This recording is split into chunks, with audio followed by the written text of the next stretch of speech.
Bring in show music, please. Hi, I'm CNBC producer Katie Kramer. Today on Squawk Pod. The Kamala Harris campaign expected to launch an economic plan this week, how the completely new election is impacting policy. A one-time candidate now stumping for former President Trump, Vivek Ramaswamy. We're not running against an individual candidate. We're running against that system. And I think a powerful message for Donald Trump is to say that we're going in to dismantle that system.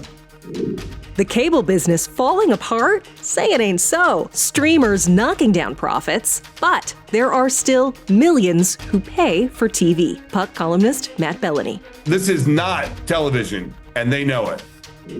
Plus, all the rest of today's news that got us squawking. Bank of America CEO's warning about consumers. Disney's plans to reimagine theme parks. The trouble with Starbucks. And Donald Trump trading jabs about the Fed's rate moves. Isn't he saying now he doesn't want them to lower because... Well, only because he feels like it would help the... Because it will help his election. Right, exactly. So, no, that's it, but that's economically. exactly why you don't want him to be doing this.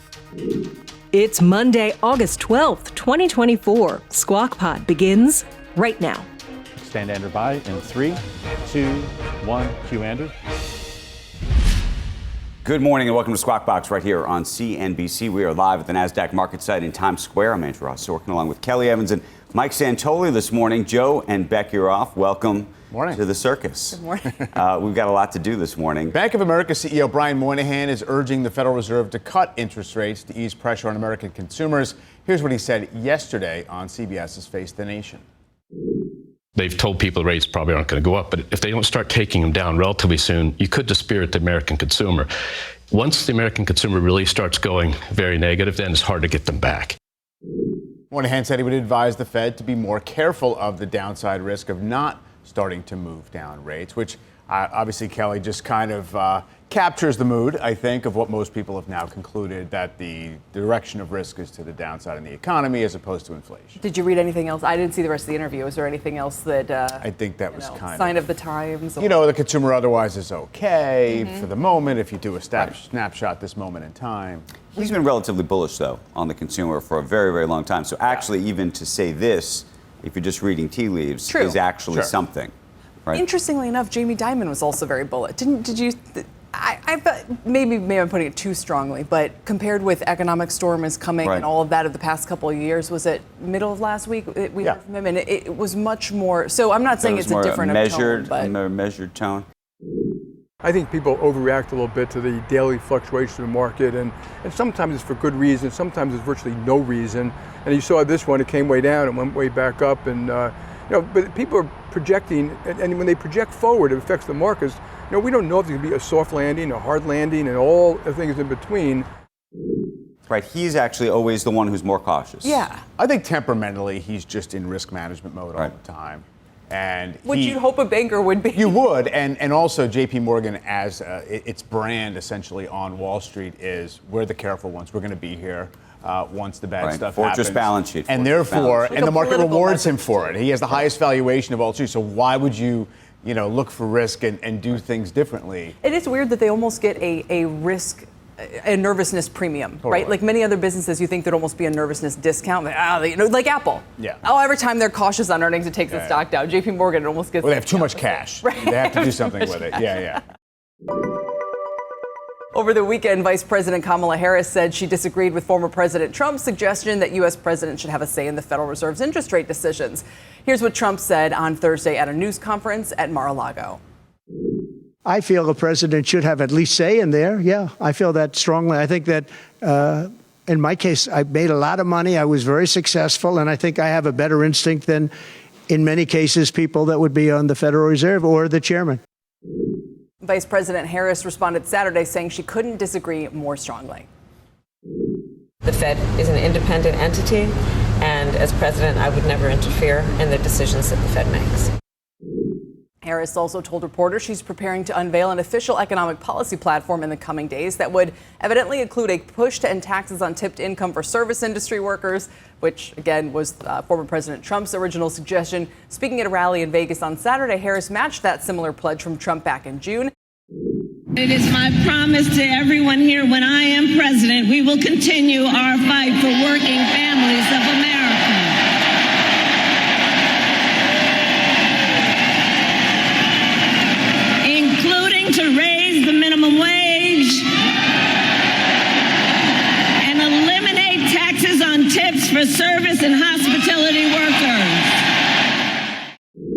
In a post on his Truth Social platform, Trump accused Harris of copying one of his proposals for political purposes.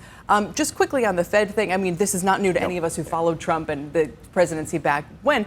But I mean, you go back to 2018 and 2019, his instincts were better than Powell's. So it's just funny to me.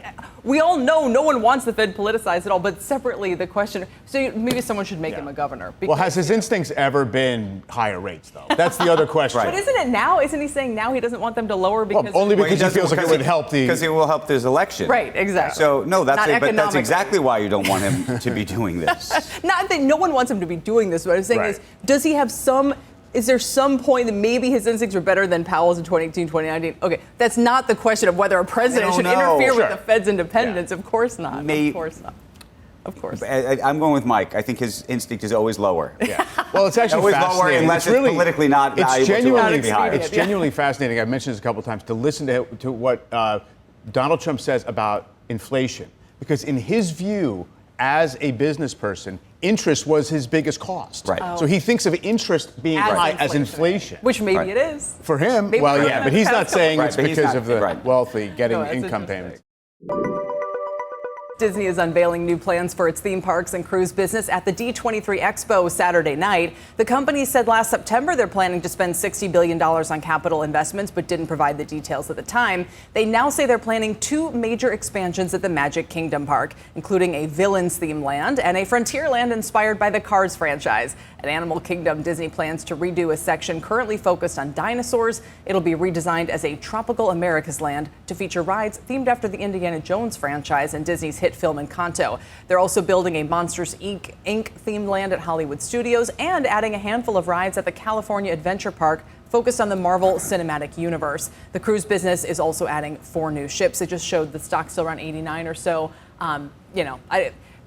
Probably not much move either way on this. Although Cars, I don't know, maybe that could finally entice me down there. I think big picture, sure, this is what Disney does. They widen out the franchise synergy across different platforms. But right now, the question is the cyclical effect on theme parks. 86.40 now. That was That's been the big question right now. But it's been holding its valuation. You know, it's sort of right in between. You know, Netflix won everything, and then you have WBD and Paramount, who kind of can't be helped, and then Disney, kind of somewhere a blend of the two. By the way, more takes over the weekend that one of the big tech platforms should just buy one of those companies. I mean, and to their they were permitted, do you don't think they'll be permitted to do it? You're talking about this is the Business Insider, Peter Kafka, pushing the idea that Apple should just buy Warner Brothers Discovery to get HBO if it wants to be in that business. I mean, I don't know. It's a $70 billion proposition for an Apple. Still? Yeah, with debt. the $40 billion of debt. The conundrum is not the market cap. The market cap is what, $17 billion, $18 billion it's right now? $40 billion of debt, therefore. Wow. Plus you probably pay. Right, and then you got to pay a premium. Yeah, I don't know. It's not nothing. But okay, let's back up for a second though. If we think the issue were regulators, this is a company that has twice as much debt as market cap easily. Right. The question is whether what are their options I'm not sure if they're that not this acquired? regulatory regime would allow it. The question is whether a Harris regulatory regime would, or whether a But on their own, are they going Trump- to be viable? My point is, okay, fine, you don't want to strengthen big tech, but what's going to happen if no one's allowed to take them over? Well, Anyone who's deep pocketed. they'll tell you that their debt maturities are pushed out. They've been paying some down. They actually are not in I actually distress. think if you look at the Warner Brothers Discovery, they're going to be okay for at least the next several years. Yeah. And then the question, of course, is, we were talking about the NBA on Friday. Mm-hmm. I think you're going to know a lot more in the next year about this. I think a lot of people are calling for the death of Warner Brothers Discovery. I'm not prepared to call for the death of Warner Brothers Discovery so quickly. And then you have Apple. I actually happen to think that they're going to get a decent carriage fee, if not even maybe a better carriage fee than people expect. Well, that would be a little bit of a cushion. But also Apple. I mean, they haven't made anything more than a $3 billion acquisition in their entire history. Beats was the last one. And so headphones. it's just, and they seem ambivalent about the media business, but we'll see. Talking about Dr. Dre, by the way, did you guys see last night? No. What? Oh, the closing ceremony. The closing ceremonies. What? Snoop Dogg, Dr. they? Dre, the whole thing in LA on the beach. Yeah. Tom In a big Cruise LA play, jumping off of the top of the arena. That I saw. On the wire. Is that why he was there? I saw him in the It was stands amazing. yesterday or the Sure. day before. Okay, I see. But one thing I was curious about is, so we're trying to maybe go in LA because the husband's LA born in '84, yeah, so sure. kind of bring it full, Yeah. bring the kid. Nice. But this all might be through. they're going to try to do some mass transit thing. Do you see this? They're going to try to make it a car-free experience, which is fine if you're Paris, and it evidently worked out quite well. I'm just not sure about jumping into that for Los Angeles, but you mean you can't drive to the venues or something like that? That's what I hear. And I didn't know if that was part of the big reveal last night. But they stuck that part was not part of the reveal that I saw. Okay. No. Disney and Marvel's Deadpool and Wolverine has become the second ever R-rated film to earn more than $1 billion at the global box office. It's just behind Warner Brothers' Joker, which topped the $1 billion mark during its theatrical run in 2019. According to ComScore data, the film starring Ryan Reynolds added $54 million in North American ticket sales in its third week, and that narrowly edged out the take from low-budget romance film It Ends With Us, which stars Blake Lively, who is married to Reynolds. That film cost a reported $25 million to make and brought in $50 million in its debut weekend. It's an adaptation of a popular best-selling novel by Colleen Hoover about a complicated love triangle. I want to see both. I haven't seen either. Cheese will be next. Coming up on Squawk Pod, an activist investor says something is wrong at Starbucks. It turned the baristas into human robots. And are the channels of Warner Brothers Discovery worth $3 a month to distributors without the NBA? The big shifts in big media taking a big toll on WBD. From the hotly sought rights to air live sports to the valuations of all the numbers on your cable box, if you still have one. Puck's Matt Belloni. Right now, the investment community has pretty low confidence in Warner Discovery's ability to maintain that carriage fee.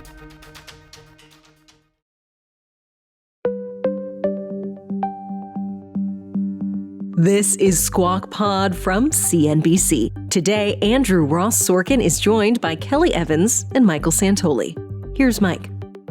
Welcome back to Squawk Box. Making headlines, the Wall Street Journal reporting activist investor Starboard Value has built a stake in Starbucks and wants it to take steps to boost its stock price. Stock this morning up about 2.75%. Kelly. Two quick things I thought were interesting about that. Both the way that they've partnered up on a lot of these. With Elliott. What's that about? Is another activist investor that has been in Starbucks. I mean, it's not new, the idea that when many of them get together, they can have, Well, when management is seen to be vulnerable or responsive, I guess. The interesting thing is what they might propose. But the question is, what do you do? Exactly. What do you do with a Starbucks at this point in the ballgame? Yeah. Do you spin off China? I mean, is that what people are saying? If you're trying to do some kind of financial engineering kind of thing, there's not lots of. It wouldn't surprise me if they would push for them to franchise. They could push for a franchise, which they really don't. They mostly change the business entirely. Yeah. The question is whether those are good things or bad things. I don't know. Otherwise, if you're not doing those, there's not sort of classic financial engineering things you can do. A lot of it is actually real operational work that needs to get fixed. That's where I was thinking. It was way too operationally going, okay, we read the detailed profiles about how to make the drink machines quicker. And I think when Howard came back, a lot of this was what he tried to do was to fix it operationally. And if he left and none of that's happened and the experience has gotten worse, what is there left? I mean, they've done quite well on the digital front. Everything that they could mine from there, presumably they've mined. Well, so the question is operationally, I can tell you how to fix the company operationally. The ethos of the company needs to go back to the old. I mean, and what meaning? The whole problem with Starbucks today is that the experience used to be that you went into Starbucks, they gave you the cup, they wrote on the cup, the barista was nice to you, they smiled, they said your name, all sorts of things happened. That is over in the digital world where you go in to just get the cup and to leave. And it's turned the drive-through company now. It's turned the baristas into human robots. That's what's happened. Ironically, for the company that pioneered the idea of investing in your baristas and offering them, and to be a third place, and it's no longer that third place. I honestly would hire greeters at Starbucks. I would have a human being at the front of the door, like Walmart, to say, "Hey, Kelly, it's great to see you." I would like really try to change the whole experience. Almost like Chick-fil-A style. Chick-fil-A is, to me, the most forward in. Have you been in a Chick-fil-A drive-through line? They come to you. They come to you, and it's a great experience. And you feel good about it. You feel great about it. Feel great about it. Now, if they took that a step further, to your point, that finally you'd get something more pioneering out of the experience once again. And of course, all that probably adds cost, right? All that people adds cost. But you spin off China, I don't know. I don't know if you spin off. If you do spin off China, that was always supposed to be, by the way, the great growth engine of the company. And so, are you? Giving away the long-term value by getting rid of China. That was, Howard Schultz spent 25 years building this. Of course, but if that moment is over because they're now saturated with their own coffee shops, how much opportunity is there really? That's the question. You know, I don't know the answer. Right now, we're going to talk about some recent developments in the streaming and legacy media business. The catalyst for the conversation is last week's multi-billion-dollar write-downs at Warner Brothers Discovery and Paramount. Joining us right now to discuss all of this and the pressures on everybody and the strategies of the various players. Puck founding partner Matt Belloni is here. Matt, it's great to see you, sir. You too. I want to start with Warner Brothers Discovery. There was a lot of speculation about, now that this NBA deal is, in litigation, what ultimately happens to Warner Brothers, what happens to TNT, and most especially what happens to the carriage fee. And right now it appears that most analysts and investors are believing that Warner Brothers Discovery is not going to get as much as they used to get and maybe get a lot less for it. It's something that you've written a lot about. But at the same time, I was drilling down into some of this, thinking to myself, they have more, and they would say this, they have more sports content on that channel than they had at the beginning of that contract. And when it comes to a ratings perspective, it actually is unclear whether the NBA was holding it up or, frankly, all of these other sports are holding it up. So I do wonder whether it is overdone or not and what you're hearing. Well, that's the bet the company question right now, is whether the lack of NBA is going to cause the carriage fees to go down or whether they've been bulking up lately on lesser sports that they believe could be a replacement here. And there's a big carriage coming up with Comcast. And Comcast, remember, is the bidder that won the NBA. So clearly Comcast believes that taking the NBA away from Warner Discovery for its NBC properties is going to allow it to put the squeeze on them and get a lower carriage fee for those channels. That nobody knows what's going to happen there. And I think that that's going to be a big indicator of where this stock goes, because right now the investment community has pretty low confidence in Warner Discovery's ability to maintain that carriage fee. And I would probably agree with them. I mean, necessarily it has to go down at least a little bit. Well, but that's the question. I mean, I think that is the fundamental question. You look at the stock now at $7 a share. That's the question. If they get the same fee or more, and I imagine they're going to go in, by the way, asking for more. They're not going to go and ask even for the same fee. They always ask for more. Always ask for more. Can they hold the line? And does Comcast ultimately, and parent company of this network, do they cave to that? Do they look at the ratings? You're also going to have, I think, you got college football, you got March Madness, and all these other things that are going to be coming later in the game, right near these contract negotiations. Does it get really tricky, when those ads start going on TV saying, call your cable provider to keep us on the air? I mean, how persuasive does that stuff become? I think it is persuasive. In the history of the television business, it has always been very persuasive that the channel owner typically wins because they have that relationship with the consumer via putting the ads out there and telling everybody, if you love CNN, you're not going to get CNN. I think CNN is a big one here, owned by Warner Discovery. It's part of this package.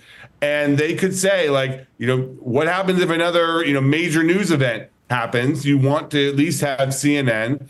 And the question is how much Comcast is willing to let all that go. And the history of the television business has been that they have not been willing to let that go. But we are in a brave new world of television right now where all these companies are much more focused on their digital offerings. Comcast has Peacock and the others have their own thing.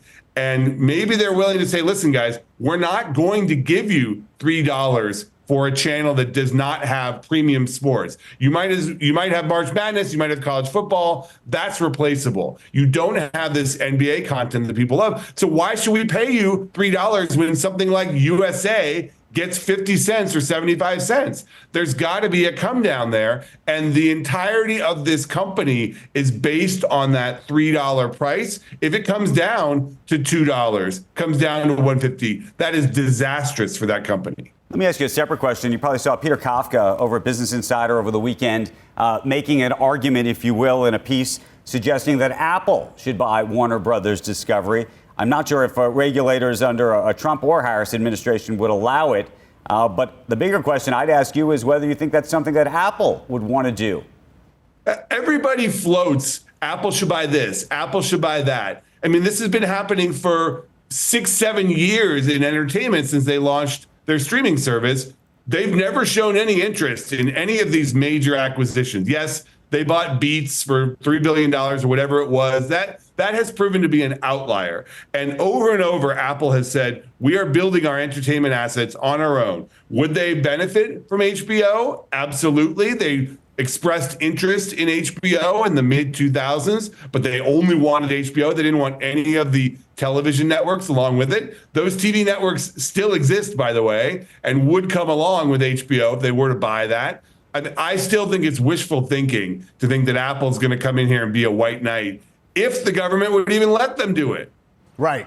And Matt, just in terms of the business big picture as it stands right now, and maybe you can actually do a glass half full when you say multiple streaming players are at least near, if not at, break even or profitability. Box office, has it been a pleasant surprise in the last couple of months, perhaps? And everyone was sort of saying you had to fight through this year after the strikes to get to a point where you might have a fuller slate and maybe a little more to sell. Is it a stretch to say that things are looking less bad?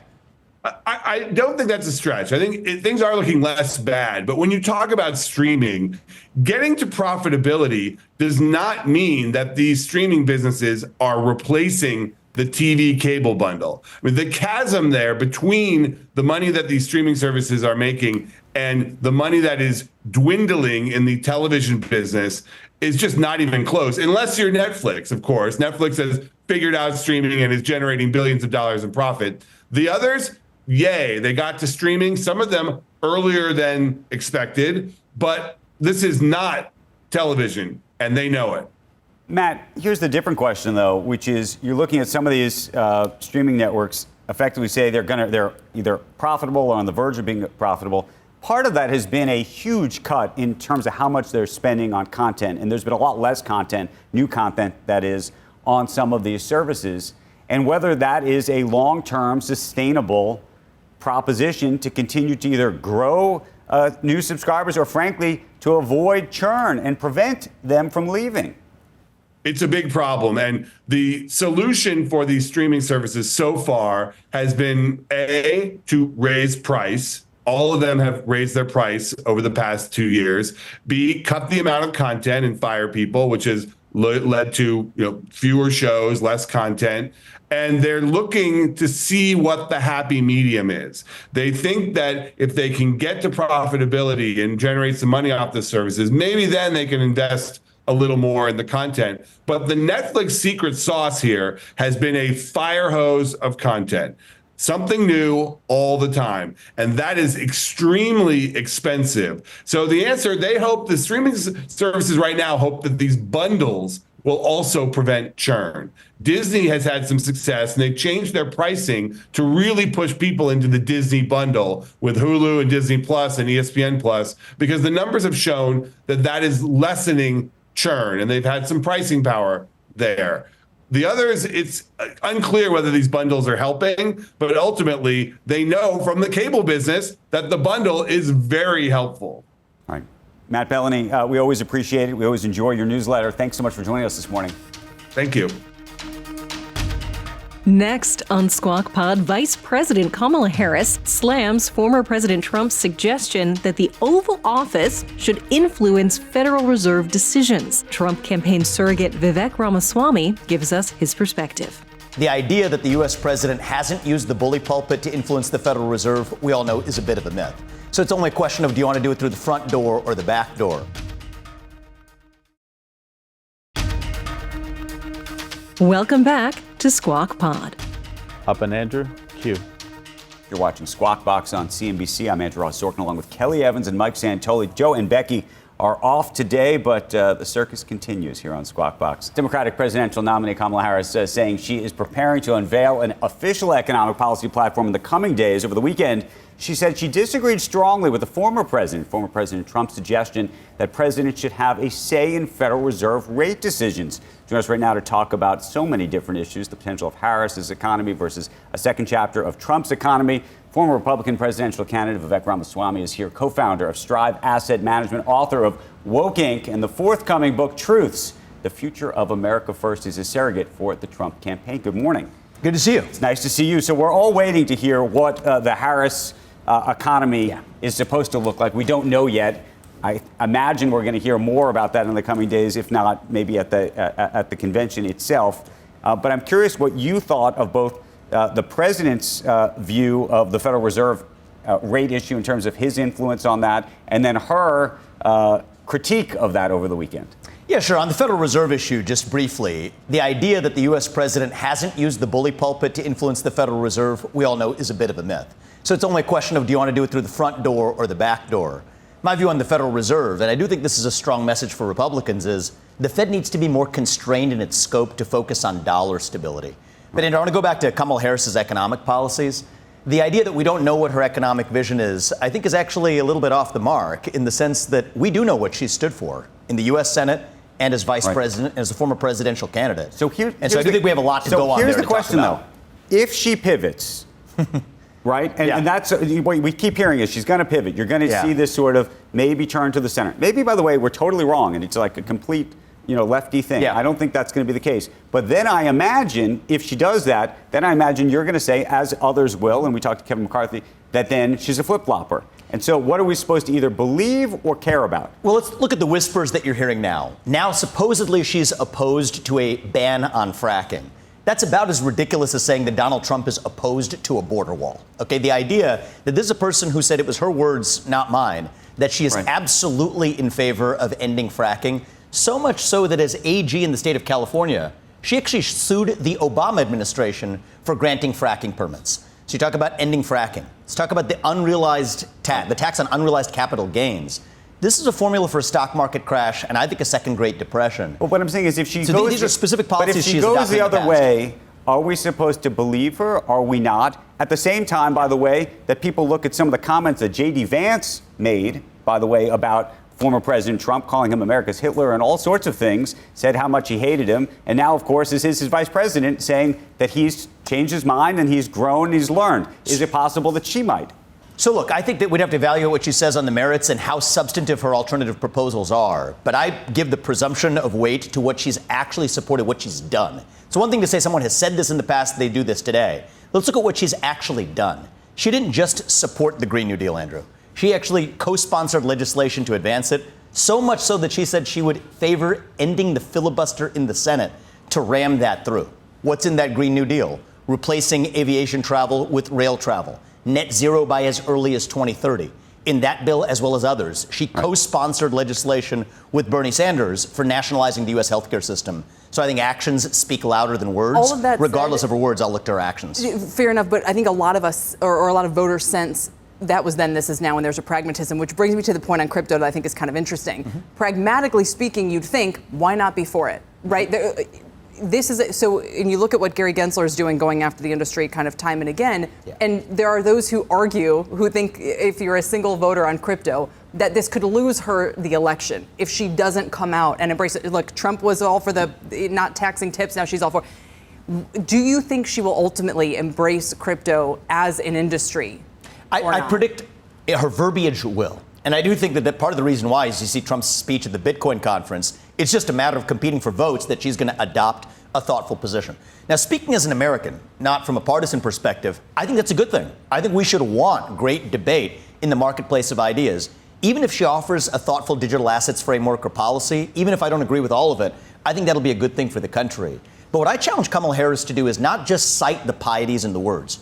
Go into detail. Say what you actually believe about self-custody of assets. Say what you actually believe about whether you think Gary Gensler should continue as the leader of the SEC. So I think those specifics are going to matter a lot, Kelly. For sure, but is what you're saying is just a general position of openness is probably all the industry really is looking for. This idea that it's not a partisan issue, that Republicans are for it and Democrats are against it. It should not be a partisan issue. Now, what I think you are seeing is this tendency to really embrace whatever wins her the most votes. But when you're looking at your question, Andrew, of how do you assess the seriousness of that, the metric to use is how specific she actually gets on those policy proposals. It's one thing to say, I favor private health insurance now. Right. Well, then the question to ask is, why were you on the Democratic debate stage when they asked the question, would you favor abolishing, that was their words, abolishing private health insurance? Right. And she said why yes. don't you put your hand up? You then raise the bar for the specifics you have to offer for exactly what policy vision you have and why you changed your mind. But she is now the vice president of the current administration. Therefore, you would assume some continuity with whatever was happening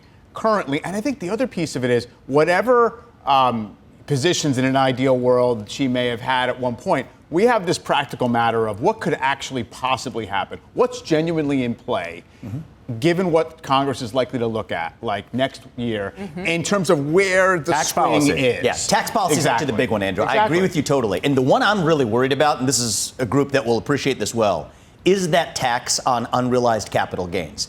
This has been in the undercurrent of Democratic policy for a long time. There's no way. You think they're going to Biden and Harris has put this in their budget plans for the last several years, even increasing the number for it. in their plans? Well, these are people who are running the country, supposedly, right? The president and the vice president of the United States. And so I do think this is a real formula for market crash, but it's also something that beyond the stock market. But we've never even seen the market sell off on that plan. So if they the really thought reality something was going to... we also have seen polls until very recently that have favored Donald Trump as the unambiguous next president of the United States. So as this gets impounded into the actual possibilities for the market, I think this is going to be an issue not just for the stock market. You might see private equity stocks sell off, but I'm not sure Pepsi and Coca-Cola and, I actually disagree with that, Kelly, especially in the tech sector. You have people sitting on large, long-standing embedded capital gains. And so for people to understand what this means, it means you have to pay taxes on sales that you have not yet made. And even forget the stock market and think about even everyday Americans across this country. That means that if you're a farmer or if you're a small business owner, you will owe taxes with cash you literally do not have in your pocket to pay those taxes. That is a formula for a second Great Depression.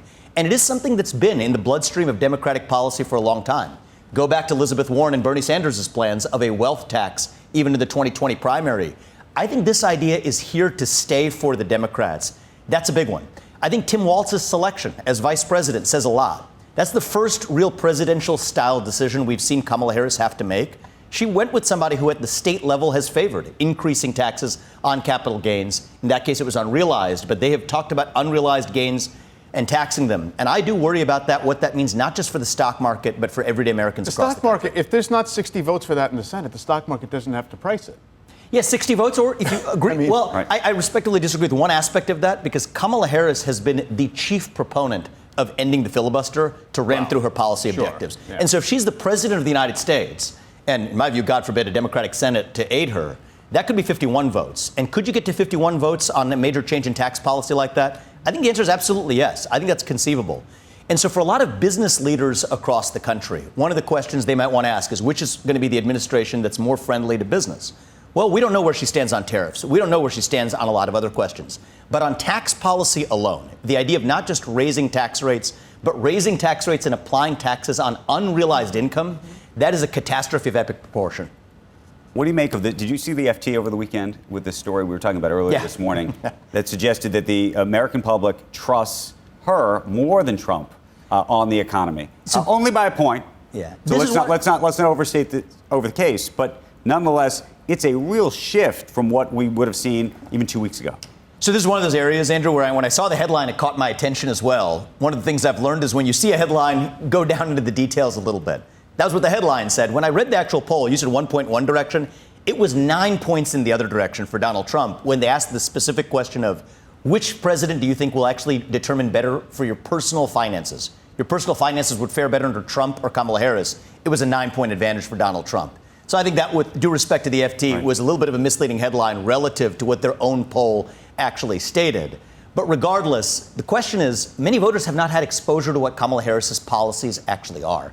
I challenge Kamala Harris to sit down in a thoughtful forum like the one we're having right here so we can actually get clear answers on her economic policies. The one area that I'm a little bit mystified by, I think the GOP has not done a good enough job at going after Kamala Harris's policy record on, is her position on health care. Obviously near and dear to my heart. It's an industry that I came from. But do you favor nationalized health care or not? I respect Bernie Sanders because he's been consistent on it. Kamala Harris co-sponsored legislation with Bernie calling for nationalization of the healthcare system, the abolition of private health insurance. That would decimate innovation in the biotech industry, in the medical device industry. Let's talk about it in the open. And I think we deserve to have those actual policy debates rather than what the race otherwise devolves into, is these personal attacks. You hear effectively one of the candidates calling 70+ million Americans weird. You want to know what I think is weird? I think abolishing air travel is weird. I think abolishing the coal industry is weird. I think abolishing private health insurance is weird. Not as a personal attack, but because they adversely impact the economic interests of Americans. That's what we should be talking about. Can I ask you one other question just about how the Republicans are trying to portray the vice president? On one side, there's a view that she's being portrayed as someone who doesn't understand the issues, can't go deep enough, et cetera, et cetera. On the other, there's this view that she is some kind of diabolical mastermind and completely understands exactly what she's doing. And she's, as you would describe, or I imagine, claim that she's flip-flopping, but she knows exactly what she's doing. It can't be both. I agree with you on that. I think that Kamala Harris is part of a broader system, the same system that Joe Biden is a part of as well. This is one of the things I talked about in my presidential campaign. Frankly, in both parties for much of the last 40 years, the people we elect to run the government are not the ones who are actually running the government. Most policy in this country today is actually set by bureaucrats who were never elected to their positions in three-letter agencies in the administrative state. And frankly, on both sides, I don't think that issue is talked about enough. Backdoor legislation that the Supreme Court is trying to curb. Chevron. But the overturning of Chevron deference, I think, is one of the most important decisions to actually shape regulatory policy in the next administration, regardless of who wins. We're not talking about that enough.